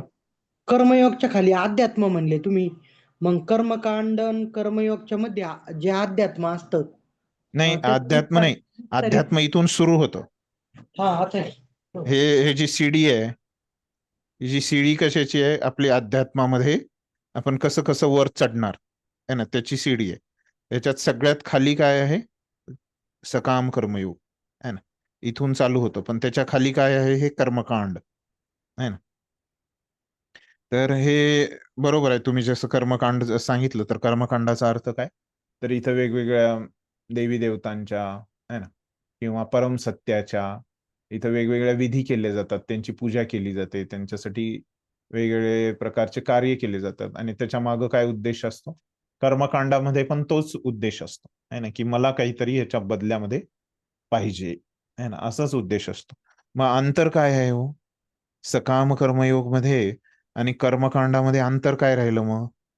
दोन्हीमध्ये त्याची काय इच्छा आहे आणि तो काय करतोय, देवी देवतांसाठी भगवंतांसाठी कार्य करतो, योग करतोय आणि त्याच्यातून इच्छा आहे. तर दोन्हीमध्ये अंतर असं आहे की कर्मकांड मधला जो व्यक्ती आहे ना, त्याला स्वतःबद्दल काहीच माहिती नसतं, आणि सकाम कर्मयोगी जो आहे त्याला माहिती असतं की मी आत्मा आहे ना. आणि कर्मकांडामधल्या जो व्यक्ती आहे त्याला काहीच माहिती नसतं, त्याला फक्त काय माहिती असतं, भौतिक जगत, आणि त्याला भौतिक गोष्टीचीच त्याच्यामुळं तो अपेक्षा ठेवतो आहे ना. सकाम कर्मयोगामधला व्यक्ती पण भौतिक गोष्टीची अपेक्षा ठेवतो, पण त्याला माहिती असतं की मी भौतिक नसून मी आध्यात्मिक आहे ना, मी भगवंतांचा अंश आहे, असतं हे सकाम कर्म. तर जेव्हा आपल्याला कळतं की आपण शरीर नसून आत्मा आहोत आहे ना, तिथंच काय चालू होतं, अध्यात्म चालू होतं आहे ना. तिथंच काय होतं, स्पिरिच्युअलिटी चालू होते आहे ना. जिथं जेव्हा आपल्याला कळतं की आपण आत्मा आहोत आहे ना, ती काय आहे, सगळ्यात खालची प्राथमिक अवस्था आहे. आणि कर्मकांडामध्ये व्यक्तीला काय माहिती नाहीये हो, काय माहिती नाही कर्मकांडामध्ये? की मी आत्मा आहे. मी आत्मा शरीर आहे, व आत्मा त्याच्यामुळं काय आहे, त्या अध्यात्माच्या खाली आहे ना, त्या अध्यात्मामध्ये येतच नाही, त्याच्या अगोदरच आहे है ना. अध्यात्म जेव्हा सुरू होतं तेव्हा काय, मी शरीर नसून मी जेव्हा आत्मा आहे ना, असं जेव्हा आपण समजतो, तिथूनच पुढं काय चालू होतं, अध्यात्म चालू होतं. सगळ्या आध्यात्मिक गोष्टी आहे ना, स्पिरिच्युअलिटी ज्याला आपण म्हणतो, ते सगळं तिथून चालू होतं. ठीक आहे, तर असं हे कर्मकांड आहे ना. आणि मग त्याच्या खाली काय आहे हो? कर्मकांडाच्या अजून खाली काय? पशुजीवन. पशुजीवन आहे. मग काय आहे हे पशुजीवन?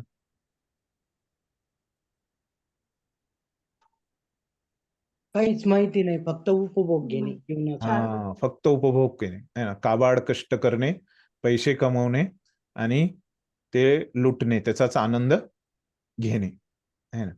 हे सध्या आपली संस्कृती चालू आहे अशी आहे ना. सध्या सगळे लोक काय करतायत, हेच करतायत की आजकाल कसं झालंय, संस्कृती मध्ये भगवंत नाहीतच, अध्यात्म नाहीच आहे ना. सगळ्या आपली जी संस्कृती आहे, ते कल्चर आहे, ते काय झालंय, केवळ पैशाच्या पैसा त्याचा केंद्रबिंदू झाला है ना. तर ज्याच्याकडे जास्त धन आहे, पैसा आहे है ना, तोच या जगामध्ये हा भौतिक आनंदाचा उपभोग घेऊ शकतोय है ना. तर हे सगळं जे जीवन आहे ते कसं जीवन आहे, पशुजीवन. पशु जीवन है ना, पशुतुल्य. आपल्या शास्त्रानुसार है ना, हे पशु जीवन आहे. तर हे आता पूर्ण झाली आपली जी सीडी आहे योगाची है ना, ती सुरू होते पशु जीवनापासून, ते सगळ्यात जोवरचा आहे भक्ती है ना. असा हा आपली ही योगाची पूर्ण सीडी आहे, जिथं आता आज आपण पाहिली. ठीक आहे, तिला योगाची सीडी असं नाव आहे. सीडीच्या अगोदर पण गोष्टी आहेत आणि सीडीच्या पहिल्या पायरीपासून सर्वोच्च पायरीपर्यंत आपण बघितलं. तर आता भगवंत हे कर्मकांडाबद्दल पण इथं सांगणार आहेत है ना. या 42व्या श्लोकापासून पुढं भगवंत बहुतेक 46व्या श्लोकापर्यंत किंवा 45व्या असं सांगतायत. आपण बघूया कुठपर्यंत सांगतायत ते है ना.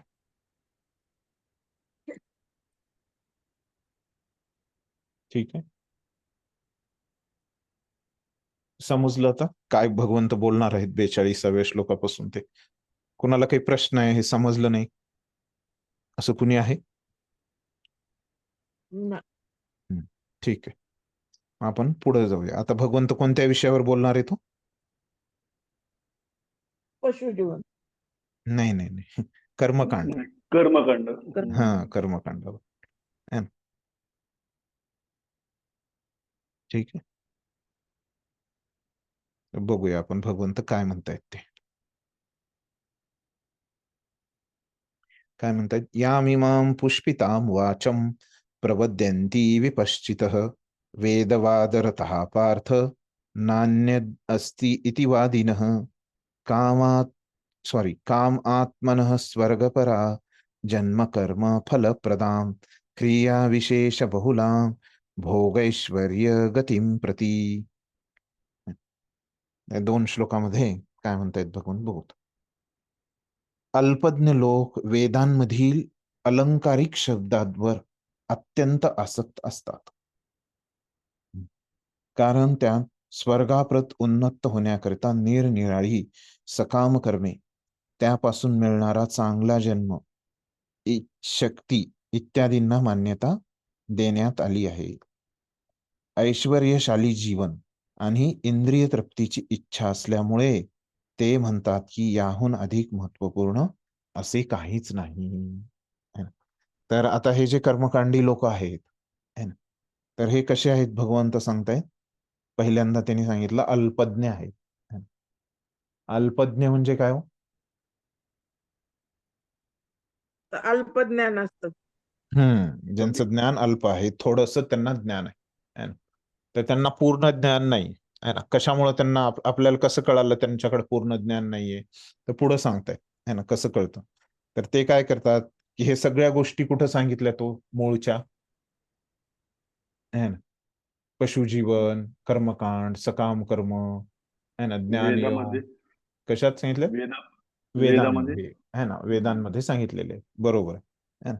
ते जेव्हा हे लोक वेद वाचतात, है ना, वेद काय सगळ्या ज्ञानाचे ते मूळ आहेत, है ना. तर जेव्हा हे जे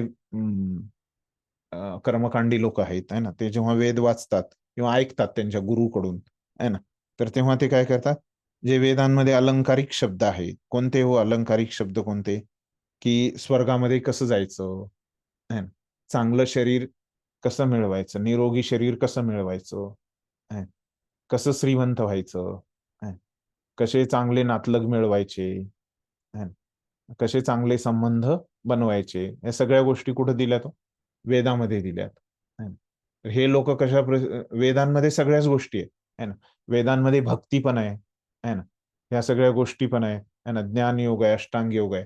हे लोक काय करतात, तो वेद ऐकल्यावर अशाच गोष्टींच्या प्रती आसक्त होतात. स्वर्गात कसं जायचं, है ना. त्यांना भक्ती आवडत नाही, जे वेदात सांगितले त्याच्या प्रती ते आसक्त नाही, है ना. कारण काय, ते अल्पज्ञ आहे, है ना. ते थोडसच जाणतात, ते भक्तीबद्दल नाही जाणत. भलेही वेदात सगळं काही दिलंय, पण ते दुसऱ्या गोष्टींकडे दुर्लक्ष करतात, दुसऱ्या विषयांकडे. आणि कोणत्या गोष्टीकडे लक्ष देतात, की स्वर्ग कसं प्राप्त करायचं, है ना, प्रगती कशी करायची, चांगला जन्म कसा मिळवायचा, कशी शक्ती मिळवायची, है ना, कसं ऐश्वर्यशाली बनायचं, कसं इंद्रिय तृप्ती करायची, है ना. हे सगळं ते काय करतात, त्याच्याकडेच ते आसक्त होतात, है ना. त्याच्यामुळे त्यांना अल्पज्ञ म्हटलंय, है ना. आणि त्यांना काय वाटतं, ह्याच्या पलीकडे काहीच नाही, है ना. वेद सगळं ह्याच्याबद्दलच सांगतात. आता तुम्हाला वाटेल की वेद काय सांगतायत, आणि तुम्हाला वाटेल की हे असं, जर वेदामध्ये सगळंच सांगितलंय, है ना, मग हे लोक फक्त त्या ह्याच्याकडेच का आसक्त होतात तो, त्या बाकीच्या गोष्टी जरी वेदामध्ये असल्या तर त्या दुसऱ्या गोष्टीवर का आसक्त होतात हे लोक, होत नाहीत दुसऱ्या गोष्टींवर. आणि या अशा स्वर्गामध्ये शक्तीबद्दल आणि स्वतःला शक्ती मिळवायची कशी, सुंदर कसं दिसायचं, ह्याच्याकडेच कसं काय ते आकर्षित होतात. पण त्यांना इंद्रिय तृप्तीची इच्छा असते, त्यामुळं हा, इंद्रिय तृप्तींची इच्छा असते, त्यांना तसं करायचं असतं, है ना. ते पण एक कारण आहे, है ना. आणि बरोबर आहे. तसं त्यांचं हृदयच तसं असतं. जसं आपलं हृदय आहे ना, जशा आपल्या इच्छा आहेत इंद्रिय तृप्तीच्या आहे ना, जेवढं आपलं हृदय अशुद्ध आहे ना, तेवढं आपण अशुद्धच आपले विचार असणार है ना. तर अशा व्यक्तीला तुम्ही कितीही सांगा है ना, तर त्याला मध्ये काहीच फरक पडणार नाही. आपल्याकडे मराठीमध्ये एक म्हण पण आहे है ना, तर काय, त्याची श्रद्धाच येत नाही भक्तीमध्ये है ना. श्रद्धा आली त्याची भक्तीमध्ये तेव्हाच ती भक्ती काम करणार त्याच्यावर है ना. जोपर्यंत त्याचा विश्वासच येत नाही की भक्ती अशी आहे काम, तर त्याचा जो मूळचा स्वभाव आहे है ना, आपण म्हणतो कडू कारले है ना, त्याचा स्वभाव कधी बदलतच नाही. त्याचं जे कडू आहे, कडूपण आहे है ना, ते कसं जातच नाही. तर तसं असतं या व्यक्तींच है ना. जरी भक्ती प्रभावशाली आहे पण ते भक्तीवर त्यांचा विश्वासच नाही, भक्तीची जी महिमा आहे है ना, तर त्याच्याकडे ते आकर्षितच नाही होत है ना. दुसऱ्या गोष्टींकडेच ते आकर्षित होतात, कारण त्यांच्या इच्छा तशा असतात, त्यांचं हृदय तसं असतं. आणि आपण प्रॅक्टिकली या जीवनात पण बघू शकतो है ना. तसं आता आपण गीता हा ग्रंथ वाचतो है ना, तर गीतेमध्ये किती विषय दिलेत आपण आतापर्यंत बघितलं है ना, की अर्जुनानं पहिल्यांदा कारण दिले आणि भगवंतांनी किती विषय सांगितले आतापर्यंत. आपण दुसऱ्याच अध्यायात आहोत है ना. तर भगवंतांनी ज्ञानयोग सांगितला है ना, कर्मयोगाचे दोन्ही सांगितले, सकाम कर्मयोग निष्काम कर्मयोग दोन्ही सांगितले. आणि आता भगवंत कर्मकांड सांगतायत है ना. गीतेमध्ये आणखीन मग पुन्हा 18व्या अध्यायापर्यंत खूप विषय येणार आहेत है ना. तरी पण काय म्हणतात, तो काही विचारवंत म्हणतात काय, गीता कशाचा ग्रंथ आहे, अहिंसेचा ग्रंथ आहे है ना. काही विचारवंत काय म्हणतात, असं ऐकलं असेल तुम्ही है ना, गीता कशाचा ग्रंथ आहे. काही विचारवंत म्हणतात की गीता जो आहे हा आपल्याला शरीर कसं ठेवायचं, कारण गीतेमध्ये श्लोक आहेत है ना. कोणते, कसं खायचं, युक्ताहार विहारस्य युक्त कर्मस्य चेष्टसु युक्त स्वप्नावबोधस्य योगो भवति दुःखः. गीतेमध्ये सांगितलंय की कसं तुम्ही आहार घ्यायची, कशी निद्रा घ्यायची, कसा व्यायाम घ्यायचा है ना, आणि कसा विहार करायचा, कसं तुम्ही फिरायला जायचं, कसं तुम्ही सहली काढायच्या है ना. हे सगळं गीतेत सांगितलंय. म्हणजे काय, गीता काय आहे, ह्या आयुर्वेदाच्या दृष्टिकोनातून ग्रंथ आहे. तुम्ही कसं चांगलं शरीर तुमचं ठेवावं ह्याच्यासाठी गीता आहे, असं काही लोक सांगतात. काही लोक सांगतात गीतेमध्ये जो परमधर्म सांगितलाय तो कोणता आहे, अहिंसा परमो धर्म, असं गीतेची शिकवण आहे. असे हे लोक वेगवेगळे निष्कर्ष काढतात है ना, जे आत्ता आपण ऐकतोय. गीतेमधले जे महत्व, भगवंतांचा जो मेन उद्देश आहे तेच ते बाजूला ठेवतात है ना. आणि असे म्हणतात की गीतेचा उद्देश असा आहे, असं ते अर्थ लावतात. बरोबर आहे. असे तुम्ही बरेच लोक बघितलेले असतील. हे जे लोक आता सध्या अस्तित्वात आहेत तसेच हे कर्मकांडी लोक असतात अस्तित्वात.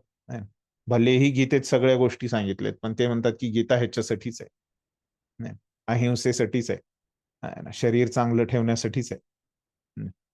अजून काय म्हणतात गीता, गीतेमध्ये काय युद्धाबद्दल आहे गीता है ना. आणि आपल्या गीतेवर तर काय, ते रथ आणि युद्धाचाच फोटो आहे. त्याच्यामुळे लोक काय म्हणतात, हे घरात आणलं की आमच्या घरात युद्ध होईल है ना, असं लोक म्हणतात है ना. तर त्यांचंच विचार असतात है ना, भलेही ते गीतेत सांगू किंवा न सांगू है ना. तर अशा पद्धतीनं हे जसं लोक वेगवेगळे विचार करतात है ना, तसंच हे कर्मकांडी लोक पण वेदांबद्दल तसं विचार करतात. हे आपण समजण्यासाठी तुम्हाला याचा प्रश्न असतो ना आपल्या मनात, की अरे कसं, वेदांमध्ये जर सगळ्याच गोष्टी दिल्यात आहे ना, तर हे कर्मकांडी इकडेच का आसक्त होतात आहे ना. भक्ती दिले, गीतेमध्ये भक्ती पण आहे ना, पण त्याच्याकडे कुणी आसक्तच नाही. अहिंसेकडेच आसक्त होतात, आयुर्वेदाकडेच आसक्त होतात है ना, दुसऱ्या दुसऱ्या गोष्टीकडेच आसक्त होतात, पण भक्तीकडे नाही होत. तसंच वेदांमध्ये भक्ती पण आहे, पण त्याच्याकडे त्यांचं काय, हृदय अशुद्ध असल्यामुळं, इंद्रिय तृप्तीची इच्छा असल्यामुळं ते काय भक्तीकडे आकर्षितच होत नाही. समजला श्लोक, तात्पर्य वाचा.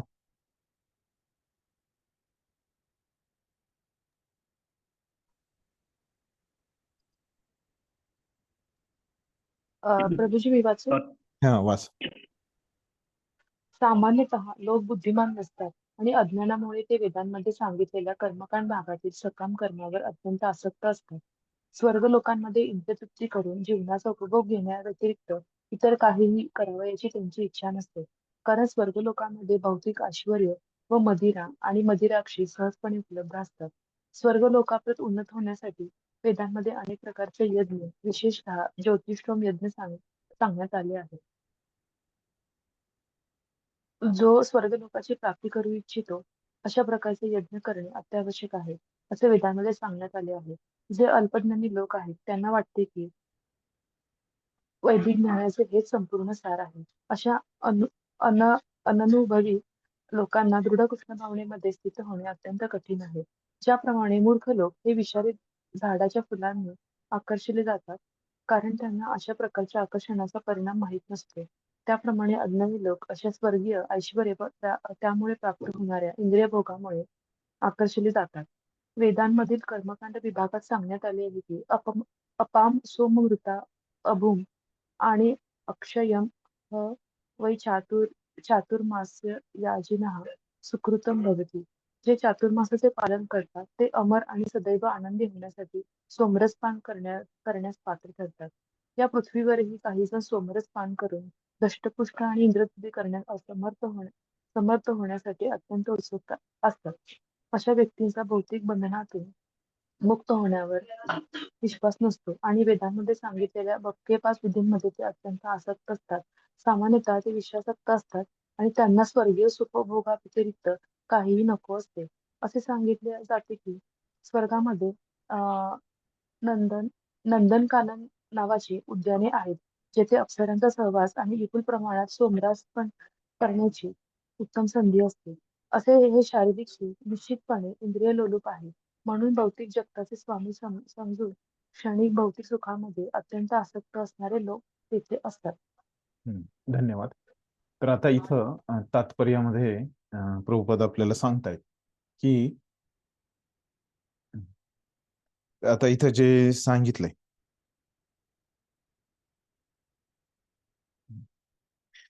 तर हे अल्पज्ञ म्हणजे काय असतात? प्रभुपाद सांगतायत की ते बुद्धिमान नसतात, त्यांना कमीच माहीत असतं.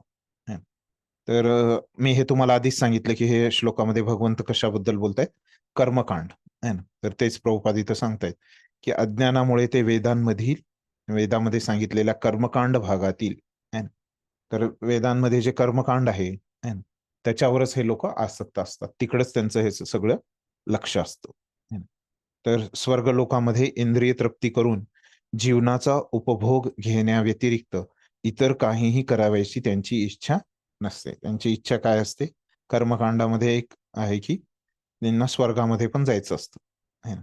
काय करायचं असतं स्वर्ग लोकामध्ये जाऊन? त्यांना मदिरा पान करायचं असतं आणि तिथलं ऐश्वर्य भोगायचं असतं. तर ह्याच्यासाठी त्यांना काय वेदांमध्ये सांगितलंय, जर कुणाला स्वर्गामध्ये जायचंय है ना, तर त्यांनी काय केलं पाहिजे? ज्योतिष्टोम नावाचं यज्ञ केलं पाहिजे, असं वेदांमध्ये सांगितलेलं. हे ज्योतिष्टोम यज्ञ आहे ना, ते केल्यामुळं काय होतं? ज्योतिष्टोम यज्ञ केल्यामुळे काय होतं?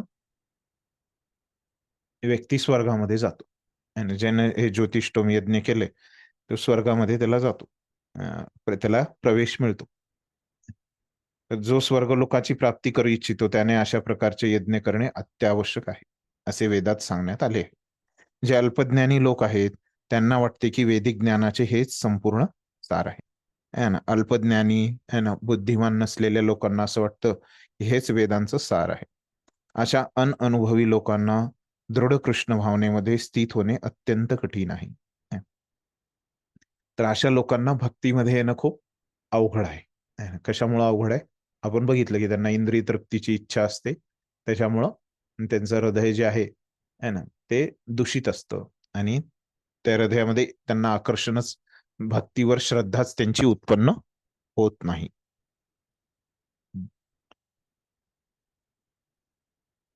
तर असे त्याच्यामुळे मग ते कर्मकांडाकडेच ते आकर्षिले जातात. वेदांमधील कर्मकांड विभागात सांगण्यात आले आहे की आता हे जे वेदांमधले आहेत ते संस्कृत मधले शब्द आहेत है ना, हे वेदांमधले आहेत है ना. काय आहेत? अपाम सोममृता अभूम है ना, हा पहिलं एक श्लोकाचा भाग आहे. मग त्याच्यानंतर काय म्हटले? अक्षयम हवे चातुर्मास्य याजिनः सुकृतम भवती. त्याचा अर्थ काय मग मराठीमध्ये? जे चतुर्मासाचे पालन करतात है ना, ते अमर आणि सदैव आनंदी होण्यासाठी सोमरस पान करण्यास पात्र ठरतात है ना. इथं अजून एक सांगितलंय की जसं अगोदर सांगितलं होतं ज्योतिष्टोम यज्ञ ते केल्यामुळे व्यक्ती स्वर्गात जातो. तर असं सांगितलंय की जो चातुर्मासाचं जो पालन करेल है ना, तो व्यक्ती काय होतो, स्वर्गामध्ये गेल्यानंतर है ना, तिथं काय असतो, नेहमी अमर आणि सदैव आनंदी राहण्यासाठी तो सोमरस आहे ना, त्याला मिळतो स्वर्गामध्ये सोमरस. तर हे सोमरस जे आहे, तर प्रभुपाद सांगतायत की पृथ्वीवर पण काही लोक हे सोमरसाचं पितात, त्याला पान करतात. काय असतं त्यांचं, त्यांना शक्तिशाली धष्टपुष्ट राहून त्यांना इंद्रिय तृप्ती करायची असते है ना. धष्टपुष्ट राहण्याच्या मागचा त्यांचा उद्देश इंद्रिय तृप्ती. चांगलं जर शरीर असेल है ना, कमकुवत शरीर असेल तर काय होतं, आपलं इथं दुखतंय तिथं दुखतंय, हेच उचलत नाही तेच उचलत नाही है ना, हे आपलं असं चालू असतं. पण धष्टपुष्ट शरीर असेल तर आपण एकदम इंद्रिय तृप्ती चांगली करू शकतो है ना, खाऊ शकतो खूप जास्त प्रमाणात है ना, पचवू शकतो. हे कमकुवत असेल तर काय, पचतच नाही, त्याच्यामुळे खातच नाहीत लोक, असं हे चालू असतं. अशा व्यक्तींचा भौतिक बंधनातून मुक्त होण्यावर विश्वास नसतो है ना. आणि वेदांमध्ये सांगितलेल्या भपकेबाज विधीमध्ये ते अत्यंत आसक्त असतात है. तर ह्यांचा वेद भौतिक बंधनातून मुक्त सांगितलं ना, की जे कर्मकांडी लोक असतात त्यांच्यामध्ये भौतिक आध्यात्मिक दोन जीवन असे नसतातच, एकच जीवन असतं त्यांचं. काय असतं, भौतिक है ना. भौतिकच्या पलीकडे त्यांना काहीच माहिती नसतं है ना. त्यांना भौतिक मधून बाहेर जायचंय है ना, हेच त्यांना माहित नसतं. एकच जीवन असतं त्यांचं, केवळ भौतिक, दुसरं काहीच जीवन नसतं त्यांचं है ना. आत्मा बद्दल त्यांना काहीच माहिती नसतं है ना, केवळ हे शरीर आहे, सगळ्यांचं शरीर आहे, भौतिक आहे, असंच त्यांचं इच्छा हे त्यांचा विचार असतो, त्यांच्या समज असते तशीच है ना. वेदांमध्ये सांगितलेल्या भपकेबाज विधींमध्ये अशा सगळ्या भपकेबाज विधी म्हणतायत है ना, की हे केल्यावर ते मिळेल, ते हे केल्यावर ते मिळेल, ह्या सगळ्या ज्या विधी आहेत त्यांचा एक वर्ग बनवलाय, त्याला नाव दिले भपकेबाज विधी है ना. तर हेच त्यांच्याप्रती ते आसक्त असतात. सामान्यतः तर ते विषयासक्त असतात आणि काय असतं, इंद्रिय तृप्तीच्या प्रती विषयासक्त म्हणजे विषयाच्या प्रती आसक्त है ना. स्वर्गीय सुख सुखोपभोगाव्यतिरिक्त काहीही नको असते है ना. त्यांना केवळ स्वर्गामधला आनंदच पाहिजे असतो, बाकी काही त्यांना पाहिजे नसतं है ना. तर मग पुढे प्रभुपाद सांगतायत की स्वर्गामध्ये काय असतो, आनंद काय आहे तो स्वर्गातला आनंद. तर स्वर्गामध्ये खूप उद्यान आहेत है ना. त्यामधलं जे प्रसिद्ध जे उद्यान आहे इंद्राचं, त्याचं नाव आहे नंदनकानन. काय असतं त्या उद्यानामध्ये, तिथं नृत्य वगैरे चालू असतं, सगळे तिथं सोमरस पान करतात, अप्सरांसोबत नृत्य करतात है ना. शारीरिक सुख तिथं घेतात, इंद्रिय लोलुप असतात तिथले लोक है ना. भौतिक जगताचे स्वामी समजून क्षणिक भौतिक सुखांमध्ये अत्यंत आसक्त असणारे लोक तिथे असतात है ना. तर ज्या लोकांना हे सगळं जे भौतिक सुख पाहिजे, असेच लोक तिथं त्या नंदनकानन उद्यानामध्ये जातात. असं सांगितलंय. हाच त्यांना स्वर्गीय आनंद पाहिजे असतो, अजून काही पाहिजे नसतं या लोकांना स्वर्गामध्ये जाऊन. ठीक आहे. तर असे हे जे वेदांचे गोड गोड जे शब्द आहेत त्या गोड गोड शब्दांच्या प्रती हे लोक आसक्त असतात. तर काही आध्यात्मिक गोष्टी हे लोक बघतच नाही.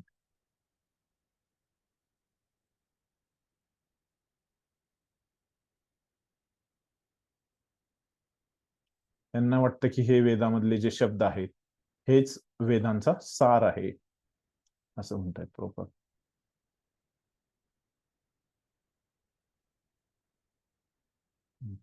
त्यांना वाटतं की भक्तीचं जे दिलंय वेदांमध्ये ते काय आहे, दुय्यम स्थान आहे त्या भक्तीच्या वाक्यांना, हेच सगळं महत्वाचे आहेत असं त्यांना वाटतं. कर्मकांड करणाऱ्या लोकांना असं वाटतं. ठीक आहे.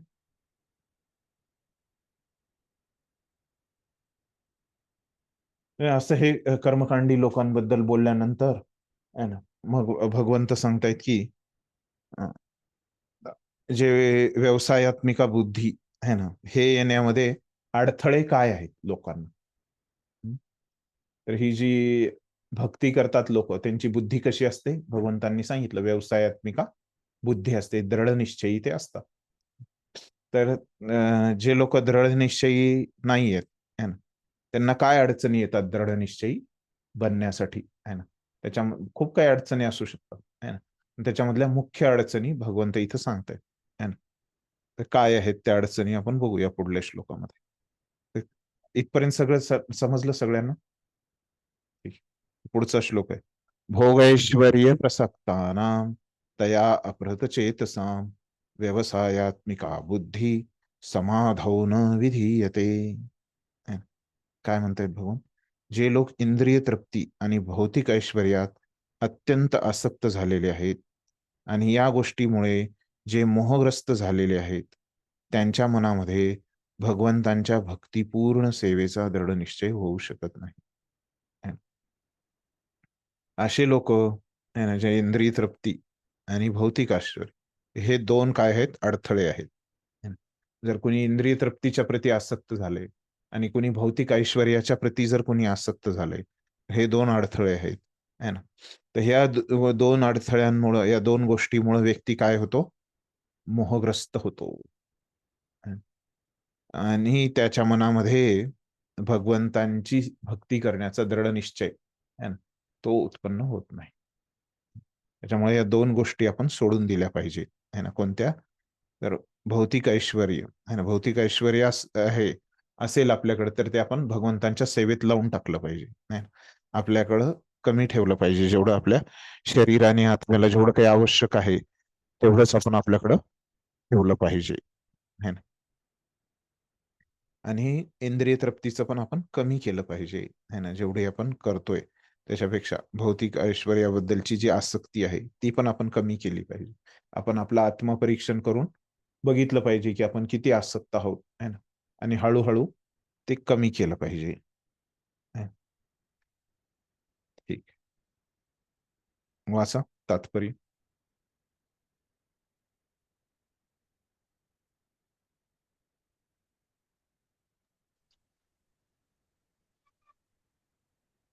प्रभूजी वाचू मी. वाचा. समाधी म्हणजे स्थिर मन होय. निरुक्ती या वैदिक शब्दकोशात म्हटले आहे. सम्यग आधी येते. स्मिनात्मत स्मिनात्मतत्व याथात्मयम. जेव्हा मन आत्मज्ञानामध्ये स्थिर होते तेव्हा ते समाधिस्थ आहे असे म्हटले जाते. भौतिक इंद्रिय तृप्तीत स्वारस्य असणाऱ्या तसेच अशा क्षणभंगूर गोष्टींनी मोहग्रस्त झालेल्या लोकांना समाधी कधीच शक्य होत नाही. भौतिक प्रकृतीच्या योजनेमुळे ते कमी अधिक प्रमाणात अपयशित झालेले असतात.